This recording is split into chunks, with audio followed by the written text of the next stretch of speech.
sumie nie wiem, po co jej telefon komórkowy w ręce, jak to robi, ale dobra. Jeżeli chodzi w ogóle o higienę dzieci masajskich i Masajów, to wygląda to tak, że oni nie mają ani toalety, ani kibla, ani latryny. Po prostu idą do buszu, kucają i robią gdzie popadnie. Nie podcierają się, nie myją się też, nie kąpią w domu.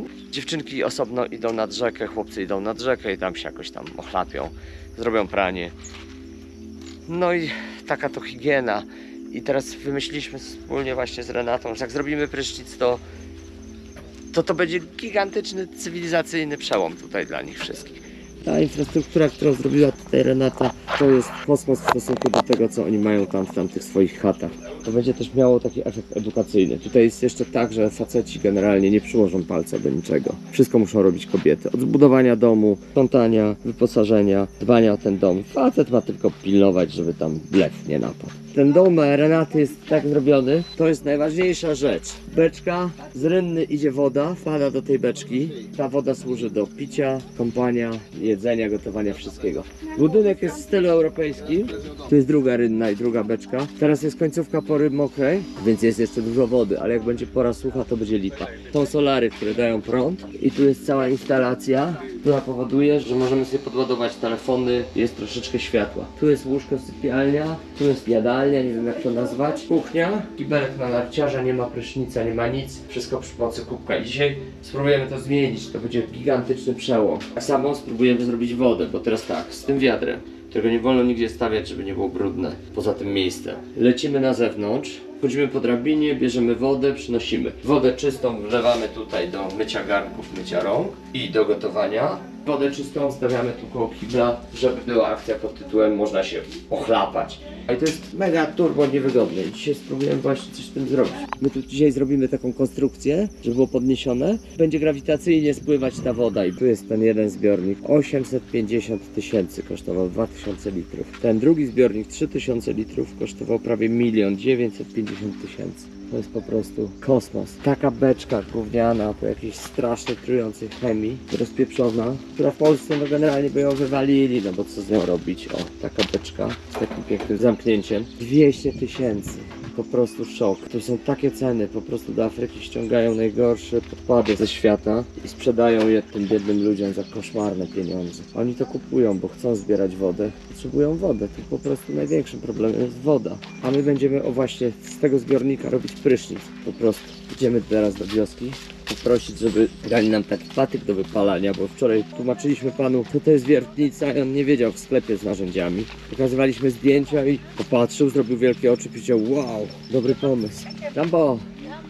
O, patrz jak ten dom jest zrobiony. I tutaj Renata wypala. Oj, to nie będzie takie łatwe. No tak to działa, tutaj wszystko trzeba robić ręcznie, wszystko po prostu kombinować, inaczej się tu po prostu nie da. Brakuje podstawowych rzeczy. Co zjadasz?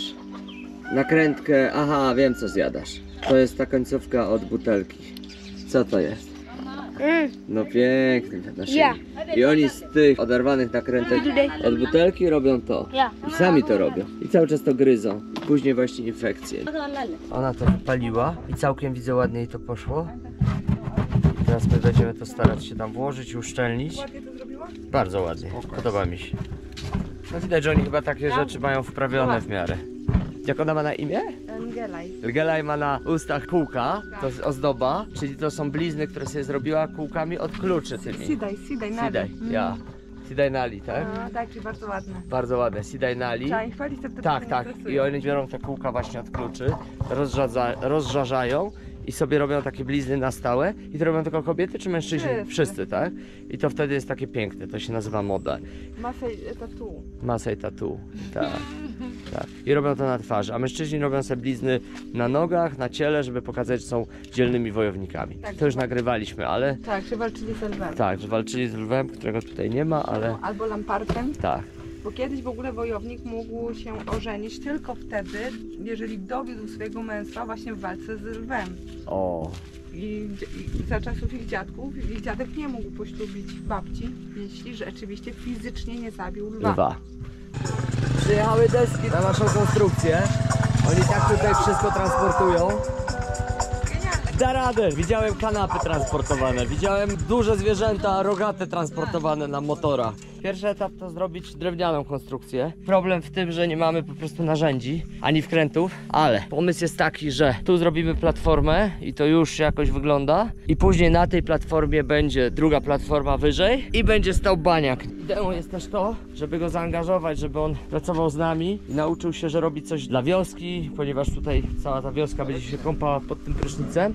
To nie chodzi o to, że on robi tylko dla siebie, ale właśnie dla innych. Bo tutaj jest tak, że mężczyzna nic nie robi. Dom buduje kobieta od A do Z i to jest poważny problem, bo wszystkie prace budowlane wykonują kobiety. Dla faceta to trochę hańba i my przez pół godziny mu tłumaczyliśmy, że w Europie jest tak, że to mężczyzna dba o takie rzeczy. No i on teraz jakby usłyszał to od nas i pierwszy raz się zaangażował.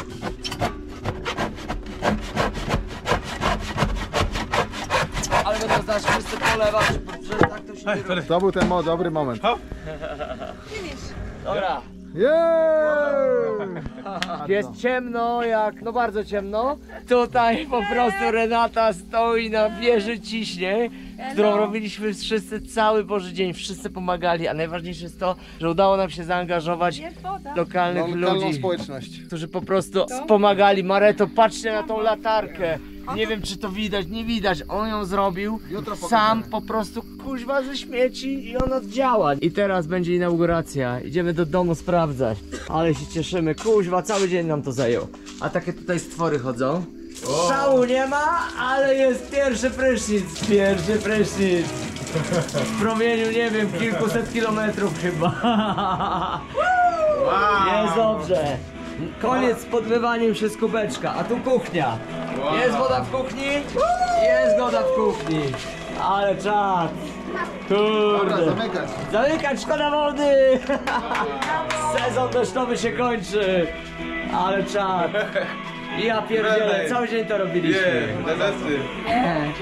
Cały dzień. Ale się cieszymy. Słuchajcie, jest świetnie, będzie służyć wszystkim w wiosce, nie? Tak. O, super. Mareta is going first. Yeah. Super. Thank you. I ten gość zrobił to z blachy, wycinał i po prostu klepał normalnie młotkiem i dzięki temu to się teraz tak trzyma, że zobaczcie, nikt tego nie urwie. Nic się nie rusza i tak samo tutaj. Rewelacja, nie? Nie ma ciśnienia, ale jak zmienimy zbiornik na większy, oj sorry, to będzie ciśnienie.